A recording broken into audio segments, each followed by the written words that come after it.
إن الحمد لله نحمده ونستعينه ونستغفره ونعوذ بالله من شرور أنفسنا وسيئات أعمالنا من يهده الله فلا مضل له ومن يضلل فلا هادي له أشهد أن لا إله إلا الله وحده لا شريك له وأشهد أن محمدا عبده ورسوله اللهم صل وسلم وبارك على نبينا محمد وعلى آله وصحبه أجمعين أما بعد فإن أصدق الحديث كتاب الله وخير الهدي هدي محمد صلى الله عليه وسلم وشر الأمور محدثاتها وكل محدثة بدعة وكل بدعة ضلالة وكل ضلالة في النار.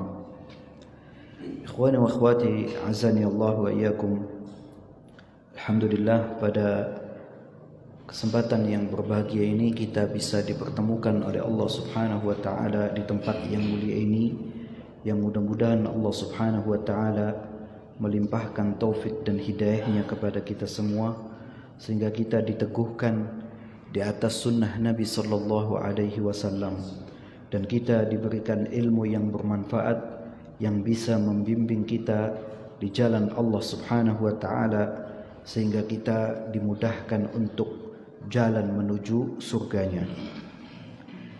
Tak lupa salawat dan salam mudah-mudahan dilimpahkan kepada Nabi sallallahu alaihi wasallam beserta para istri, keluarga, sahabat dan pengikut setianya hingga akhir zaman. Ikhwani wa akhwati azani Allah wa iyyakum.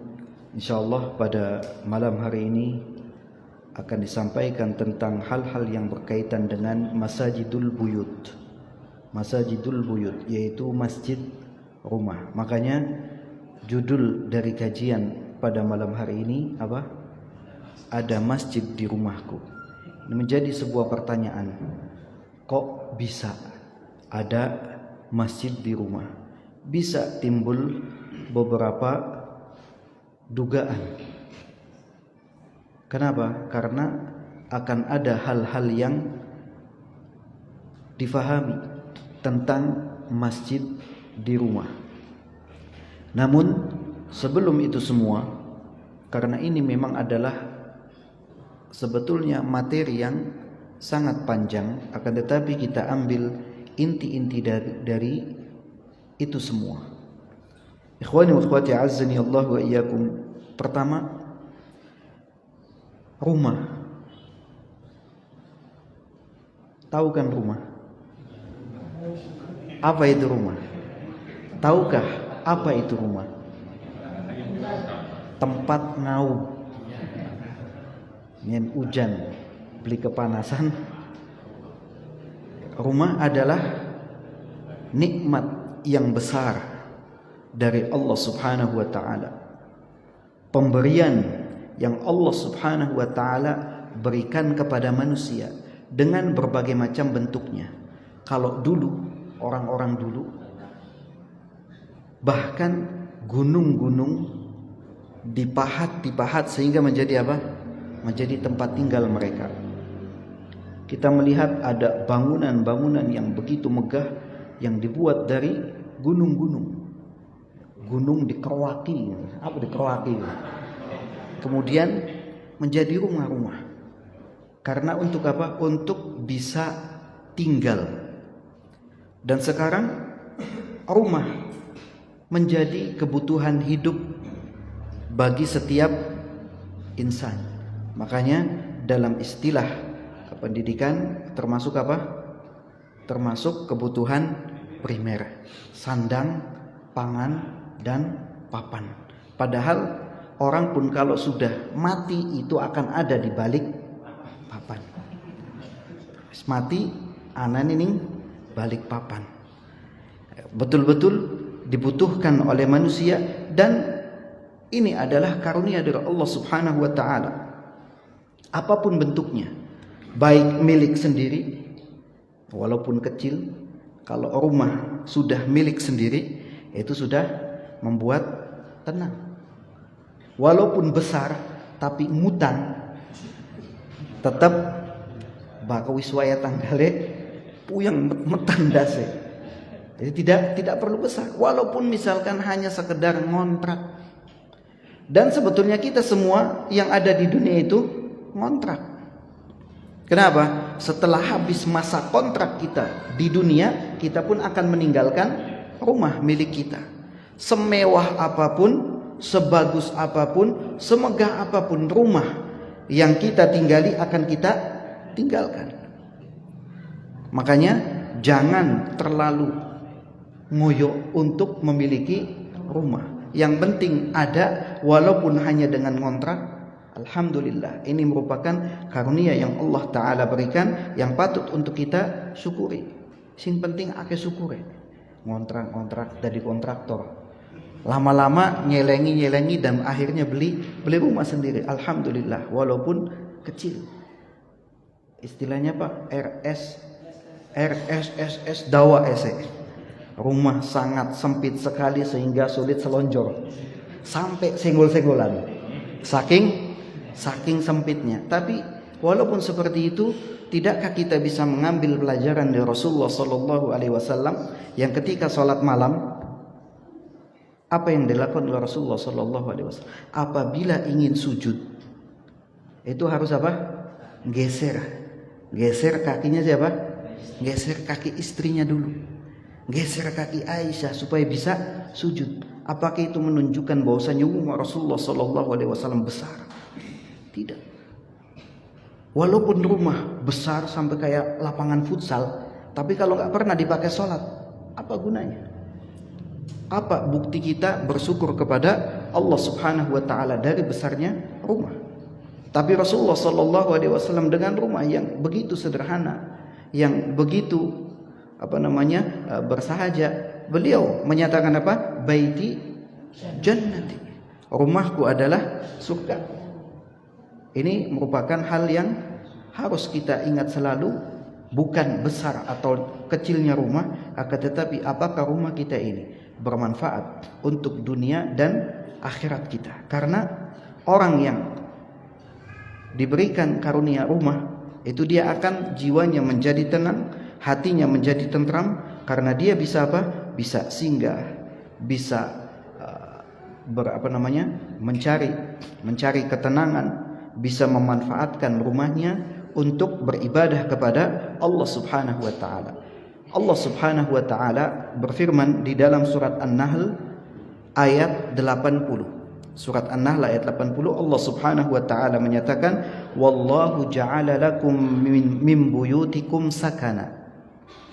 Dan Allah Subhanahu wa taala ja'ala lakum, menjadikan untuk kalian, menjadikan bagi kalian buyutakum, min buyutikum, dari rumah-rumah kalian, sakanan, tempat tinggal yang kalian akan merasa tenang untuk tinggal di dalamnya.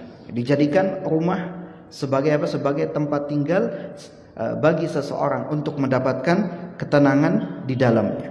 Kemudian Rasulullah Sallallahu Alaihi Wasallam bersabda di dalam hadis yang diriwayatkan oleh Ibnu Hibban dan yang lainnya, kata Nabi Sallallahu Alaihi Wasallam, arba'un minas sa'adah, ada empat hal merupakan kebahagiaan bagi seseorang, atau seseorang akan merasakan kebahagiaan dengan empat perkara ini.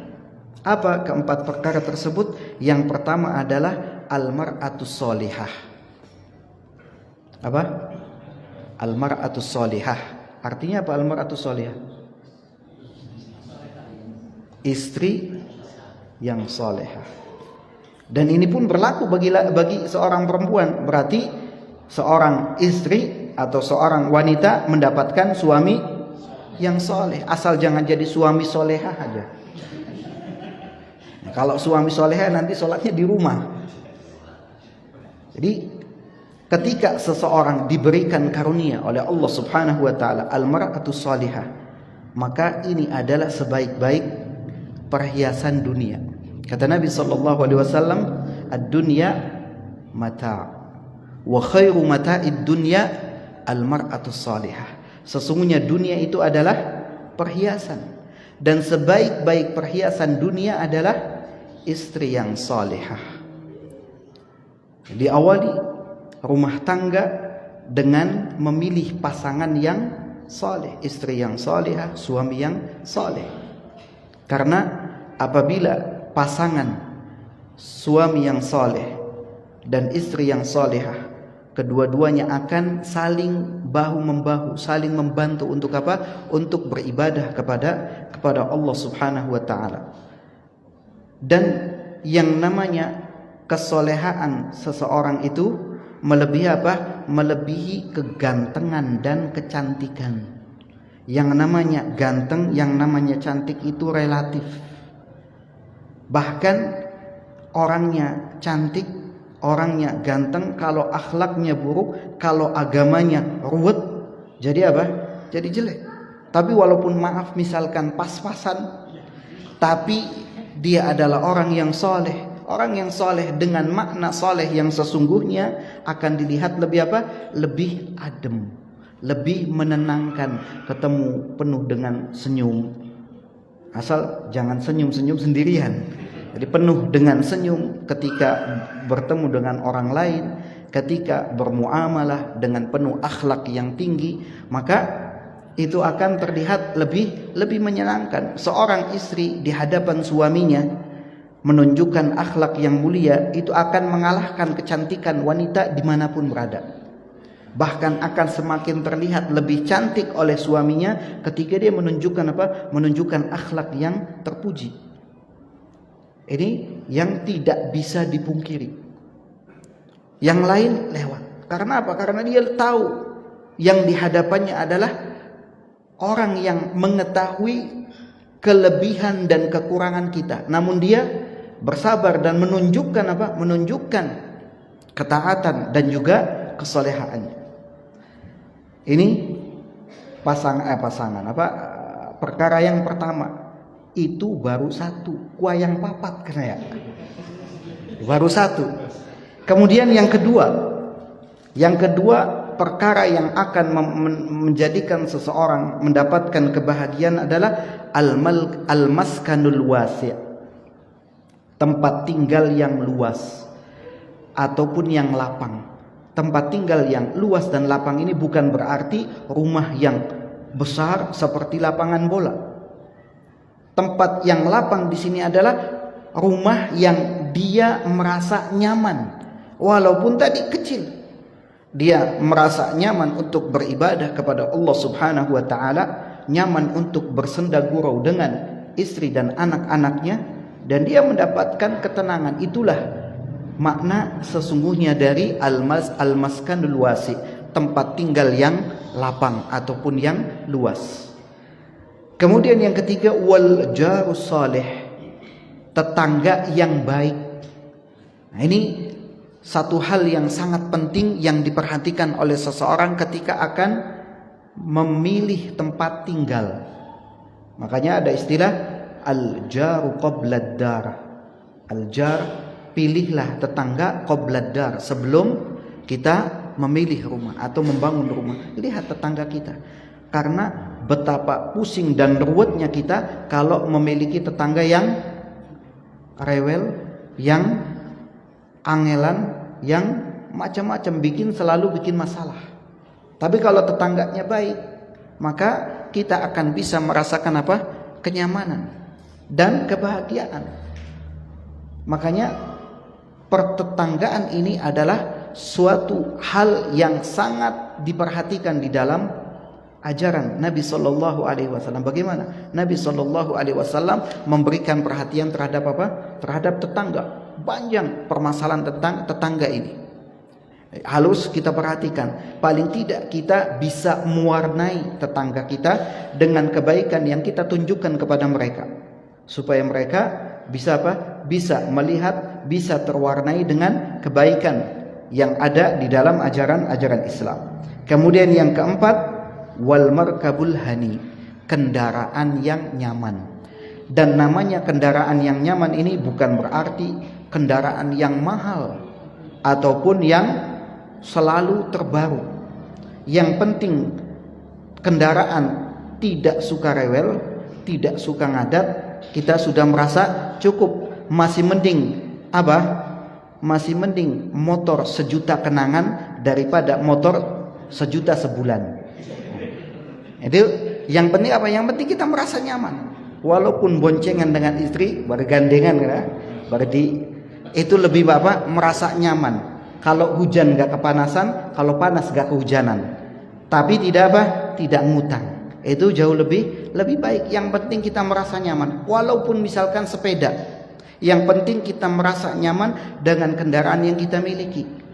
Jangan sampai memaksakan harus memiliki kendaraan dan tadi memiliki rumah. Akhirnya apa? Dia memilih jalan pintas dan melakukan dengan cara yang salah, dengan cara riba dan sebagainya. Karena apa? Kita tidak ditanya di akhirat nanti apakah kita punya rumah atau kita punya kendaraan. Tidak ditanya. Tapi kalau kita memiliki itu semua justru akan ditanya. Dari mana duitnya? Nyolong, ngerampok atau yang lainnya. Dan untuk apa? Uang yang kita miliki. Sehingga tidak ada kewajiban untuk memiliki itu semua. Yang penting apa? Yang penting kita syukuri, yang penting kita nikmati. Ini 4 perkara yang akan menjadikan kita berbahagia. Ikhwani wa akhwati azzani Allah wa iyyakum. Dan nikmat yang Allah Subhanahu wa taala berikan kepada kita, maka apa kewajiban kita dengan nikmat yang Allah berikan tersebut? Nikmat berupa apa? Rumah. Apa kewajiban kita? Yang pertama yaitu an yuta' fiha wa la yu'sa. Kita semakin taat kepada Allah Subhanahu wa taala dan tidak durhaka kepadanya. Ini yang pertama. Bagaimana caranya? Tentunya kita banyak beribadah di rumah.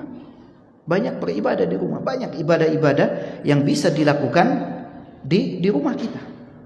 Bahkan mungkin ada beberapa ibadah yang hendaknya tidak kita lakukan di luar.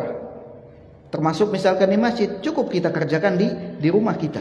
Ini bentuk apa? Bentuk ketaatan kita kepada Allah Subhanahu wa taala dalam rangka bersyukur, mensyukuri nikmat rumah tersebut. Bukan untuk durhaka. Punya rumah tapi dia durhaka kepada Allah Subhanahu wa taala. Ketika membangun saka, tahu saka, dikasih apa? Sajen. Kelapa, terus apa? Macam-macam. Ini termasuk apa? Termasuk kedurhakaan awal dari seseorang akan membangun sebuah rumah dengan mendurhaka, berdurhaka kepada Allah Subhanahu wa taala, bahkan dengan menyekutukan Allah Subhanahu wa taala. Ini harus dijauhi. Rumah harus kita syukuri. Bersyukur kepada Allah Subhanahu wa taala dengan melakukan ketaatan kepadanya. Dan untuk selalu kita ingat kepada Allah Subhanahu wa taala, tidak lupa. Kadang orang merasa sudah punya rumah akhirnya lupa daratan. Dia tidak lagi ingat kepada Allah Subhanahu wa taala, tidak ketika semasa susahnya. Yang sebetulnya dia harus terus ingat dan tidak lupa kepada Allah Subhanahu wa taala. Dan hendaknya dia berusaha untuk apa? Untuk meminta pertolongan kepada Allah Subhanahu wa taala, menjadikan satu bagian di dalam rumahnya menjadi masjid. Menjadikan di bagian salah satu rumahnya menjadi apa? Menjadi masjid. Kita berusaha bikin masjid di rumah. Kalau kita belum bisa bikin masjid untuk masyarakat luas, ya kita bikin masjid untuk apa? Untuk keluarga kita sendiri. Nah, bagaimana? Bikin rumah di masjid yang fungsinya untuk apa? Untuk kita berzikir kepada Allah Subhanahu wa taala, melaksanakan salat apa? Salat sunnah. Salat sunnah itu yang terbaik dilakukan di mana? Di rumah. Kata Nabi sallallahu alaihi wasallam, afdalu salatil mar'i fi baitihi illal maktubah. Sebaik-baik salat seseorang adalah di rumahnya. Katakan sebaik-baik salat seseorang adalah di rumahnya, kecuali salat fardu atau salat yang wajib. Maka itu wajibnya di mana? Di masjid. Ini merupakan satu hal yang juga harus diperhatikan oleh setiap muslim. Dan itu bukan berarti kemudian tidak boleh salat sunnah di mana? Di masjid. Dan kita juga lihat apa? Lihat situasi dan kondisi. Mau ada pengajian, sholat sunnah kan paling bagus di rumah. Habis sholat, kemudian bubar, sholat sholat di rumah masing-masing. Bingung saja kadang jamaahnya katanya. Walaupun setelah itu balik lagi, ini bukan berarti seperti itu. Jadi kita lihat situasi dan kondisi. Situasinya bagaimana? Kalau memungkinkan, misalkan tidak ada kegiatan, ya kita sisihkan, kita jadikan sholat sunnah itu di mana? Di rumah. Jangan biarkan rumah seperti apa? Seperti kuburan. Dia jadikan satu bagian dari rumahnya, satu ruangan untuk sholat, untuk dia, untuk keluarganya, untuk dia mencapai ataupun merasakan kenikmatan bermunajat kepada Allah Subhanahu wa taala. Karena ini tidak akan bisa dia dapatkan ketika dia beribadah di luar rumahnya, di masjid atau di tempat lain. Tapi dia akan bisa merasakan nikmatnya beribadah kepada Allah Subhanahu wa taala, berzikir kepada Allah Subhanahu wa taala di tempat yang tersembunyi tersebut, yang ada di dalam rumahnya. Ikhwani wa akhwati azzani Allah wa iyyakum. Ini tadi fungsinya untuk apa? Untuk berzikir kepada Allah Subhanahu wa taala. Misalkan di pagi hari setelah selesai sholat subuh, kita melakukan zikir pagi, pulang ke rumah di tempat itu. Untuk apa? Untuk membaca zikir pagi. Demikian pula dengan sholat sunnah lainnya, zikir petangnya dia lakukan di rumahnya juga. Ini salah satu bentuk apa? Salah satu bentuk memanfaatkan tadi masjid yang ada di rumah. Dan dia berusaha untuk memakmurkan masjid rumahnya tersebut dengan tadi zikir kepada Allah Subhanahu wa taala, ruku, sujud, dan dia bersihkan, bahkan mungkin dikasih wangi-wangian agar dia merasa betah dan juga merasa khusyuk ketika beribadah kepada Allah Subhanahu wa taala di tempat tersebut. Kemudian ketika timbul pertanyaan, aina ghurfatus salati fi buyutina? Di mana tempat salat di rumah kita? Adakah tempat yang dikhususkan kita salat di ruangan tersebut? Mana masjid rumah kita? Mana petunjuk Nabi sallallahu alaihi wasallam, petunjuk para sahabat Nabi sallallahu alaihi wasallam? Karena sekarang ini orang tujuannya sudah berubah. Berbeda dengan orang-orang dulu. Orang dulu itu walaupun mereka boleh dikatakan tidak mengerti agama, tapi ketika bikin rumah, bikin apa? Bikin musola di rumahnya. Selalu seperti itu. Nggak tahu kalau di sini sama apa enggak. Kalau di sana itu selalu bikin rumah ada satu ruangan yang dibikin musola, walaupun kecil, cukup 1 atau 2 orang. Dikhususkan satu ruangan. Walaupun terbuka, nggak harus kayak masjid ini dikasih apa? Kasih kubah, tidak. Yang penting ada satu ruangan yang digunakan untuk apa? Untuk kita beribadah kepada Allah Subhanahu wa taala. Karena dikatakan di sini dulu rumah-rumah para salafus saleh itu tidak kosong, tidak lepas dari adanya masjid, rumah mereka. Contohnya siapa? Contohnya sahabat Ibnu Mas'ud radhiyallahu an, di dalam hadis yang sahih beliau mengatakan, "Ma minkum min ahadin illa walahu masjidun fi baitihi." Ini kata siapa? Kata sahabat Abdullah bin Mas'ud radhiyallahu an, di dalam hadis yang sahih beliau mengatakan, "Ma minkum," tidaklah salah seorang di antara kalian, min ahadin illa walahu, kecuali dia punya apa? Masjidun fi baiti, punya masjid di rumahnya. Menunjukkan berarti para sahabat itu memiliki perhatian rumah-rumah mereka untuk memiliki apa? Memiliki masjid. Dan dikatakan juga sini ada istri dari Abu Humaid As-Sa'idi yang merupakan sahabiah, salah seorang sahabiah yang mulia.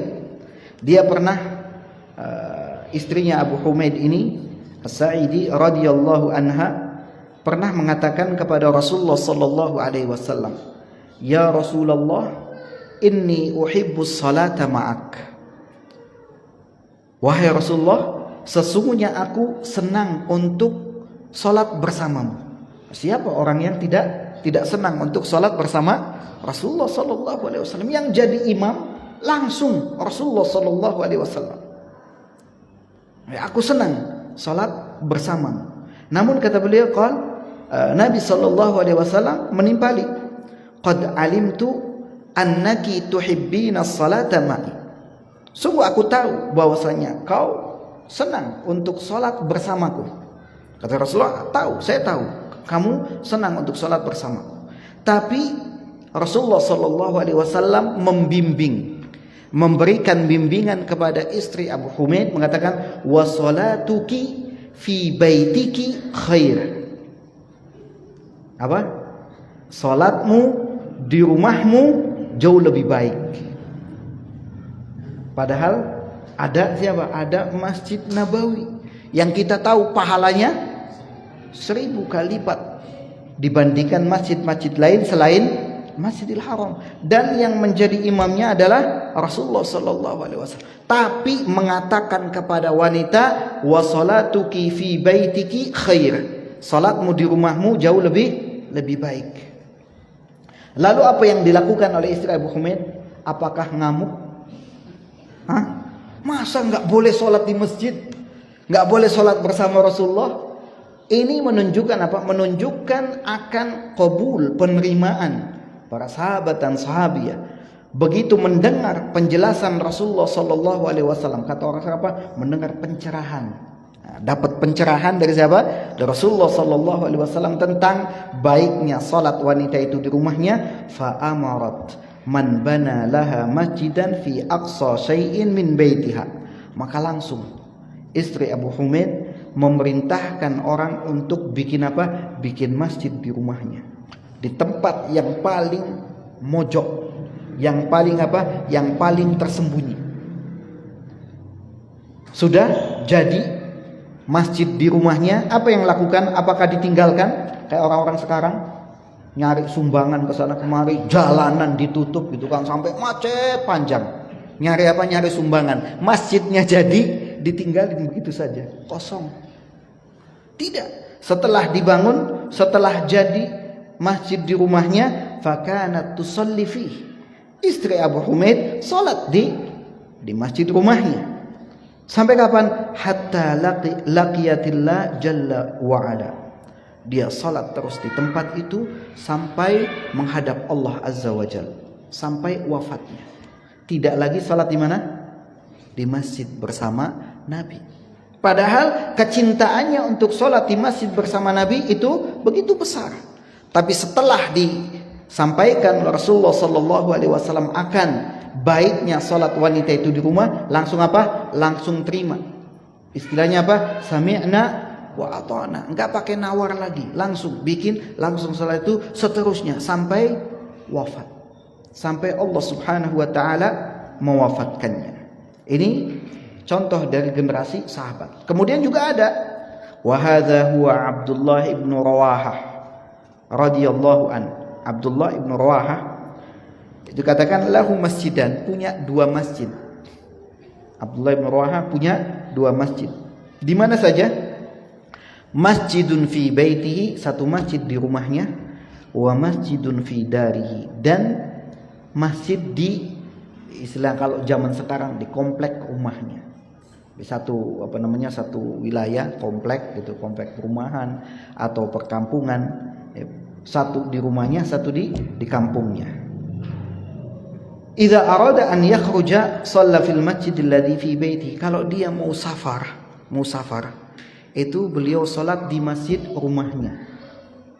Wa idza dakhala shalla fil masjid alladhi fi darih. Tapi kalau pulang dari perjalanan, beliau salat di masjid yang dekat dengan rumahnya, salat di kampungnya. Dan ini merupakan apa? Salah satu sunnah Nabi sallallahu alaihi wasallam apabila datang dari bepergian safar itu apa? Salat dulu di masjid kampungnya terdekat dengan rumahnya, baru kemudian dia pulang ke rumahnya. Ini termasuk salah satu apa? As-sunan al-mahjurah. Sunnah-sunnah yang banyak ditinggalkan oleh orang-orang di zaman sekarang. Ada nggak di sini kalau habis plesir pulang mampir di sini sholat baru pulang ke rumahnya? Ada nggak? Jarang. Itu memang apa ya, agak memberatkan gitu bagi orang-orang yang merasa berat, tapi dimudahkan bagi orang-orang yang dimudahkan oleh Allah Subhanahu wa taala.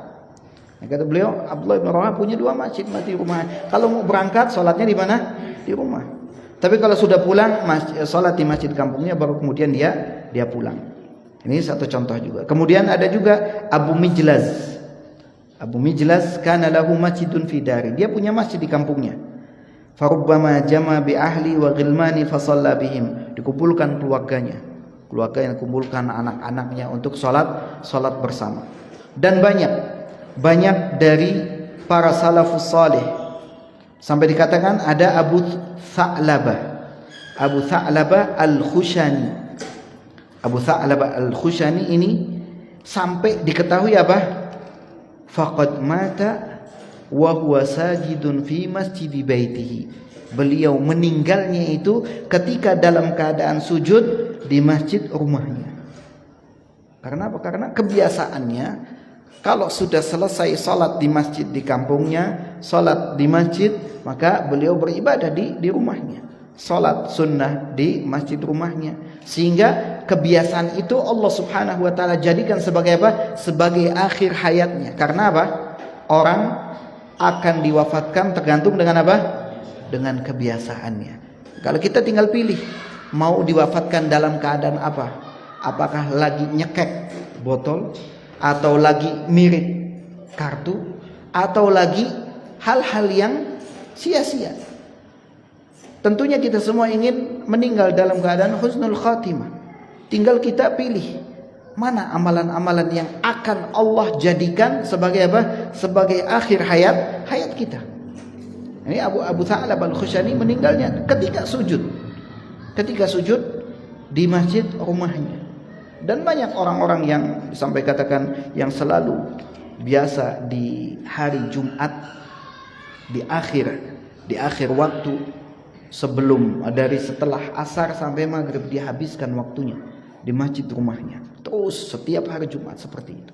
Dan Allah wafatkan di hari Jumat di waktu yang istimewa tersebut, ketika dia sedang beribadah kepada Allah Subhanahu wa taala. Ini merupakan contoh-contoh yang bisa menjadi ibrah bagi kita semua. Kemudian sebagian keadaan para salafus saleh yang mereka memiliki masjid-masjid di rumahnya.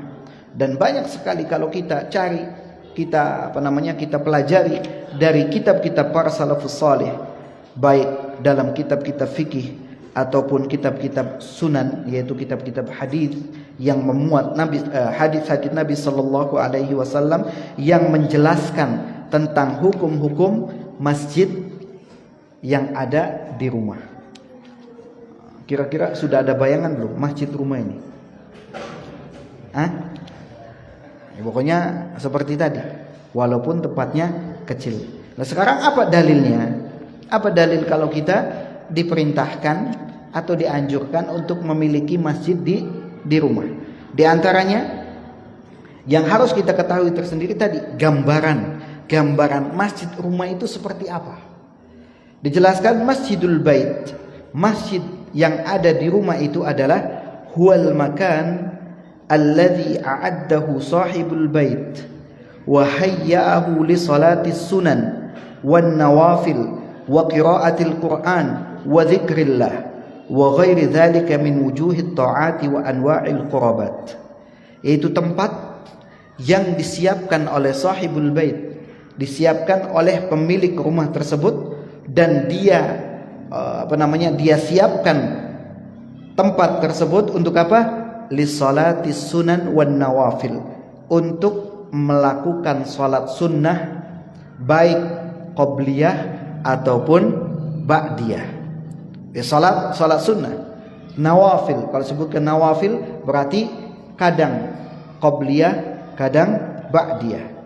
Selain itu juga bisa digunakan untuk apa? Wa qiraatil Qur'an, membaca Al-Quran. Kadang kita semangat membaca Al-Quran di masjid, itu bagus. Akan tetapi jangan lupakan bagian rumah kita dari membaca apa? Membaca Al-Quran. Karena dengan membaca Al-Quran berarti apa? Kita telah membedakan rumah kita dengan kuburan. Karena kuburan, kata Nabi SAW, la taj'alu buyutakum maqabir. Jangan kalian jadikan rumah-rumah kalian seperti kuburan. Makanya disebutkan nawwiru buyutakum bitilawatil Quran.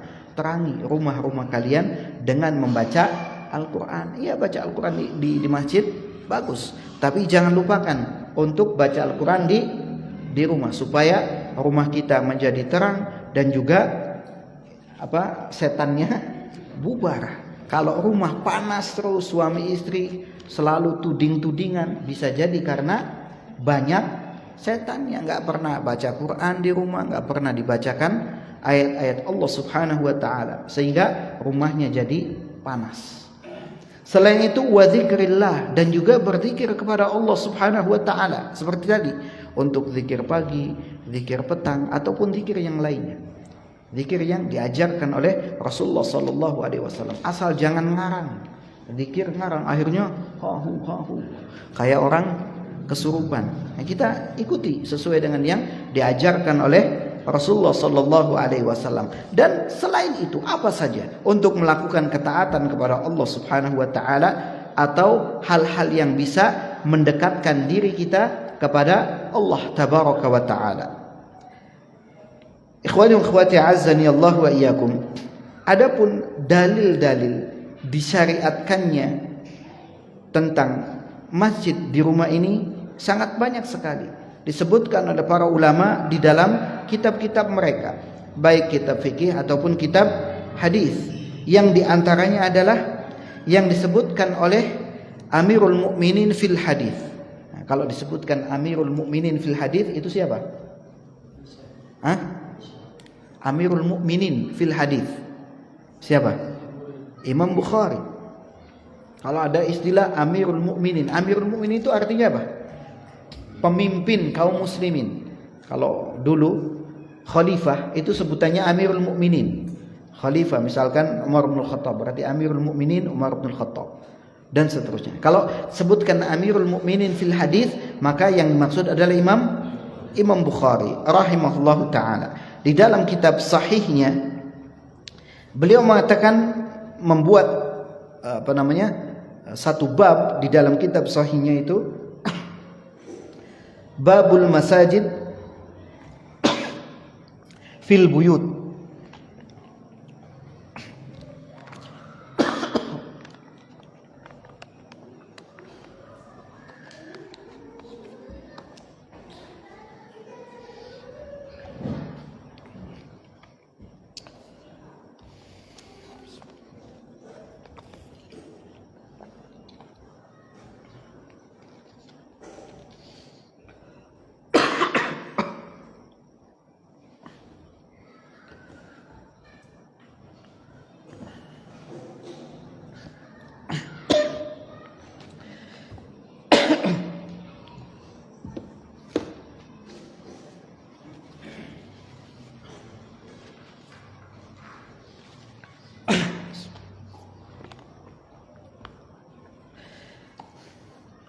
Kata Imam Bukhari, beliau mengatakan babul masajid fil buyut wa shalla al-Bara' ibn Azib fi masjidihi fi darihi jama'atan. Bab masjid-masjid yang ada di rumah. Ada salah seorang sahabat yang namanya Al-Bara' bin Azib radhiyallahu anhu. Beliau melaksanakan salat fi masjidihi, di masjidnya, fi darihi, di kampungnya, jama'atan, secara berjamaah. Kemudian disebutkan juga oleh al-Imam Al-Hafidh Muhammad bin Yazid Al-Qazwini, yang lebih masyhur dengan sebutan Imam Ibnu Majah. Imam Ibnu Majah ini kitabnya kitab Sunan, yaitu Sunan Ibnu Majah. Beliau juga menyebutkan bab di dalam kitabnya Babul Masajid fid Dur, bab tentang masjid-masjid yang ada di rumah-rumah, yaitu di perkampungan. Kemudian beliau meriwayatkan dengan sanadnya dari sahabat Abu Hurairah radhiyallahu an, Beliau mengatakan anna rajulan minal ansar arsala ila Rasulillah sallallahu alaihi wasallam an ta'al faqutta li masjidan fi dari usalli fihi wa dzalika ba'da ma amiya faja'a fa'al. Nah, kata Abu Hurairah radhiyallahu anna rajulan, ada seorang laki-laki minal ansar dari kaum Ansar. Laki-laki ini mengutus seorang utusan untuk menghadap menemui siapa? Menemui Rasulullah sallallahu alaihi wasallam. Kata beliau, anta'al fa khutta li masjidan fi dari. Meminta kepada Rasulullah sallallahu alaihi wasallam untuk datang ke rumahnya. Datang ke rumahnya, kemudian bikin apa? Bikin garis. Bikin garis ini fungsinya untuk apa tadi? Masjid, dan sebagai masjid. Fidari, di rumahku. Usolli fihi, untuk aku sholat di tempat itu. Kapan itu dilakukan? Wadzalika ba'da ma ami, setelah beliau buta, tidak bisa melihat. Faja'a, maka Nabi sallallahu alaihi wasallam datang memenuhi panggilannya. Fafa'al, dan Nabi sallallahu alaihi wasallam melakukannya.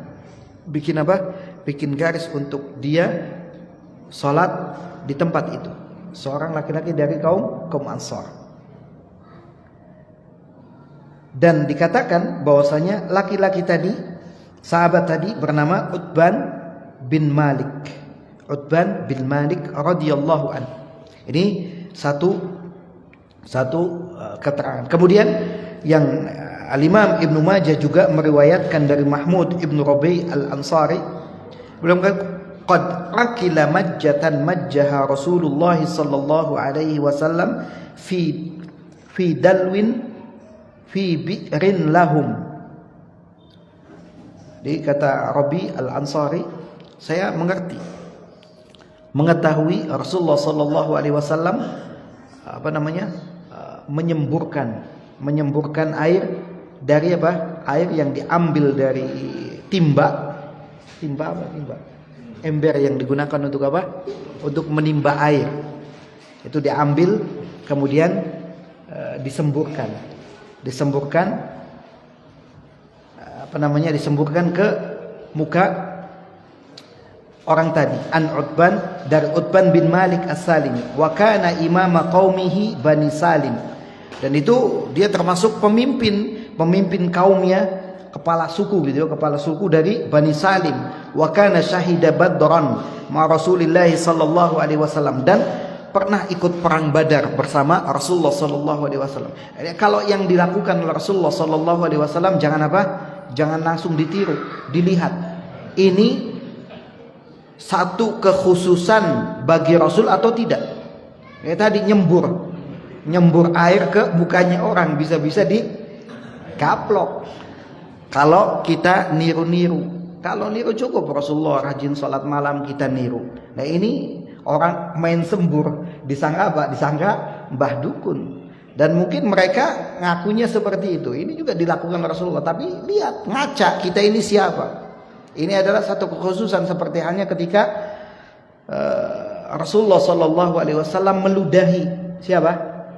Mata Ali bin Abi Thalib yang ketika perang Khaybar. Ketika perang Khaybar, Rasulullah sallallahu alaihi wasallam menyampaikan, besok aku akan serahkan bendera kepada orang yang mencintai Allah dan dia dicintai oleh Allah. Ini sudah pada GR. Saya nih nunggu besoknya. Dan akhirnya besoknya ditunggu-tunggu, belum ada pengumuman siapa orangnya. Akhirnya Rasulullah sallallahu alaihi wasallam tanya, "Mana Ali bin Abi Thalib?" Gak ada lagi, sakit mata. Coba panggil, bawa sini. Begitu dipanggil, lihat matanya bengkak. Begitu bengkak, langsung Rasulullah sallallahu alaihi wasallam ludahi. Dan langsung sembuh. Nah, ini khusus Rasulullah, jangan ada orang bengkak matanya kemudian kita langsung ludahi. Bisa digampar gitu. Udah adzan ya? Masuk adzan. Silakan adzan dulu, nanti insyaallah kita lanjutkan lagi.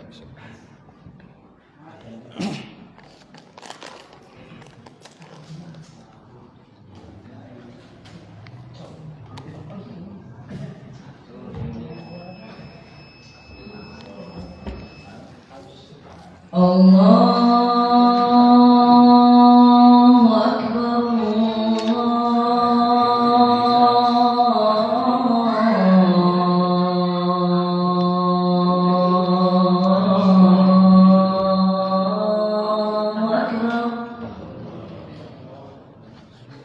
Allahu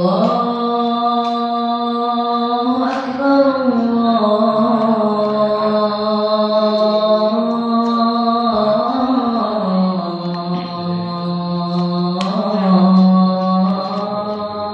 Allahu Akbar. Asyhadu an la ilaha illallah.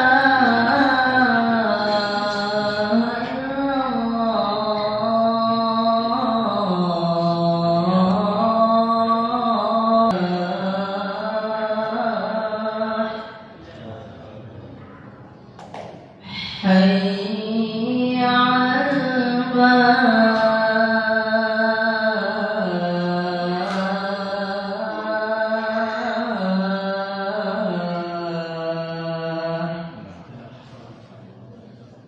Allahu Akbar, Allahu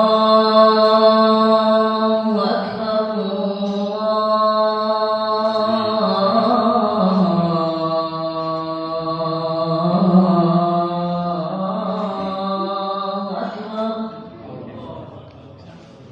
La ilaha illallah.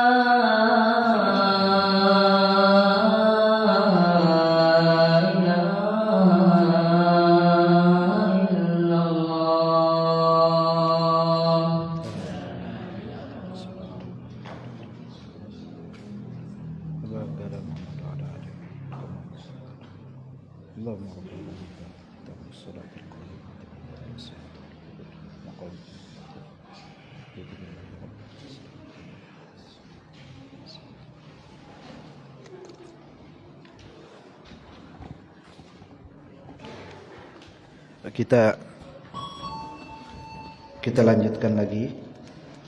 Tadi keterangan dari Utban bin Malik As-Salimi yang merupakan kepala suku dari Bani Salim yang pernah ikut serta dalam perang Badar bersama Rasulullah sallallahu alaihi wasallam.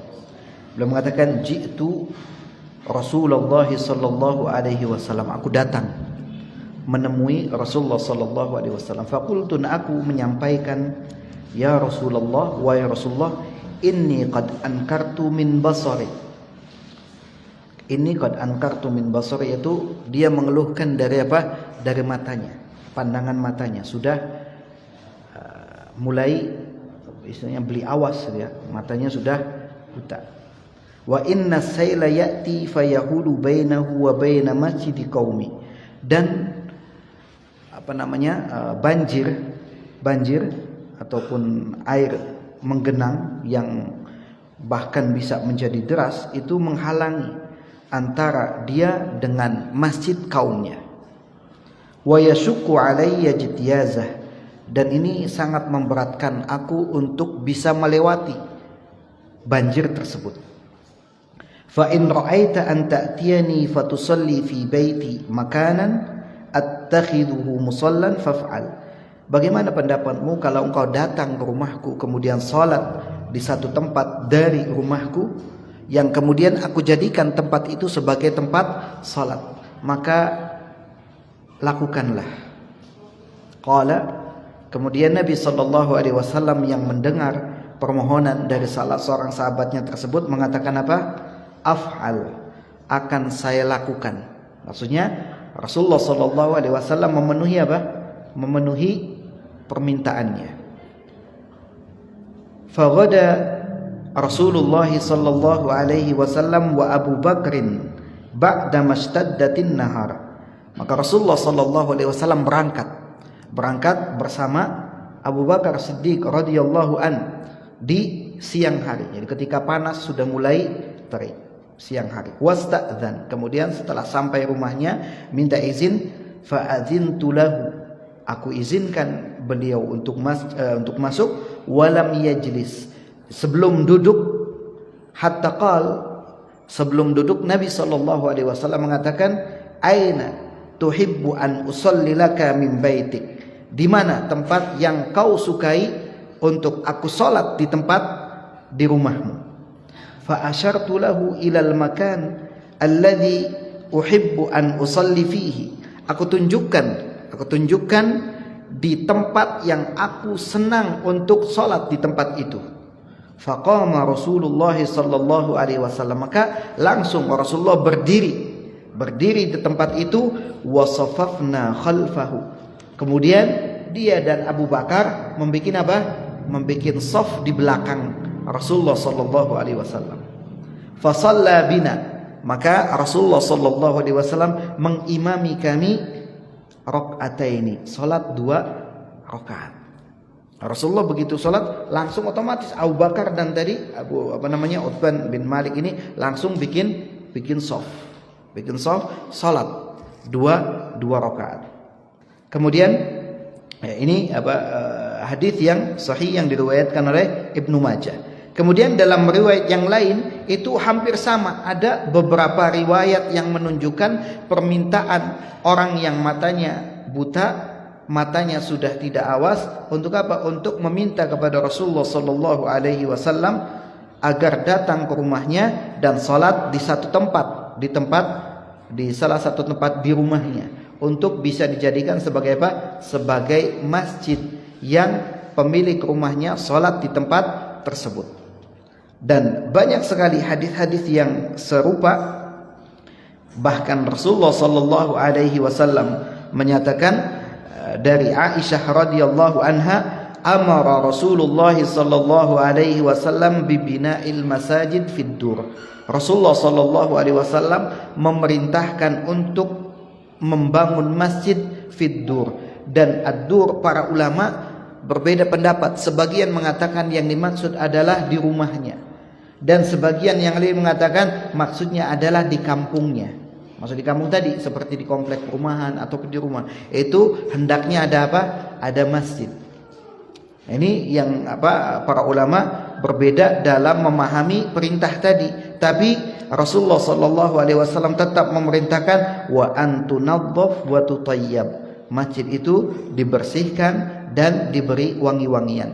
Dan ada yang memahami bahwasanya kita tetap diperintahkan bikin masjid di perkampungan dan juga di rumah. Seperti tadi yang dilakukan oleh siapa? Abu Mijlaz yang punya dua masjid, satu di rumahnya, satu di kampungnya. Di kampungnya untuk sholat berjamaah dengan kaum muslimin yang ada di tempat tersebut. Adapun masjid yang di rumahnya dia gunakan untuk sholat sunnah dan juga sholat bersama keluarganya. Ikhwani wa akhwati azani Allah wa iyyakum. Itu beberapa keterangan tentang masjid rumah, masjid yang ada di rumah di dalam hadis Nabi sallallahu alaihi wasallam. Dan tadi bahwasanya Allah Subhanahu wa taala memerintahkan kita tuh apa? Di dalam surat Yunus ayat 87, waj'alu buyutakum qiblah, dan jadikan rumah-rumah kalian sebagai apa? Sebagai kiblat. Maksudnya apa? Sebagai tempat salat. Jangan sampai rumah dibiarkan kita tidak salat di dalamnya. Karena ketika kita melaksanakan salat di rumah kita yang kita jadikan tadi, walaupun hanya sebatas apa? Sebatas garis. Karena mungkin tidak punya atau tidak cukup modal untuk bikin seperti ruangan, maka cukup dengan garis yang kita khususkan tempat itu untuk apa? Untuk salat. Dan itulah yang dimaksud dengan masjid rumah. Jadi kalau misalkan tadi bangunannya seperti terserah, apakah ruangan biasa, kalau tidak ada, misalkan ada satu tempat yang luas, kemudian kita pasang garis, taruh sajadah, sudah. Ini adalah apa? Masjid rumah kita, yang kita berusaha untuk beribadah kepada Allah Subhanahu wa taala di tempat tersebut. Wallahu taala alam. Mungkin ini saja, barangkali ada yang ingin tanyakan, kami persilahkan. Ya.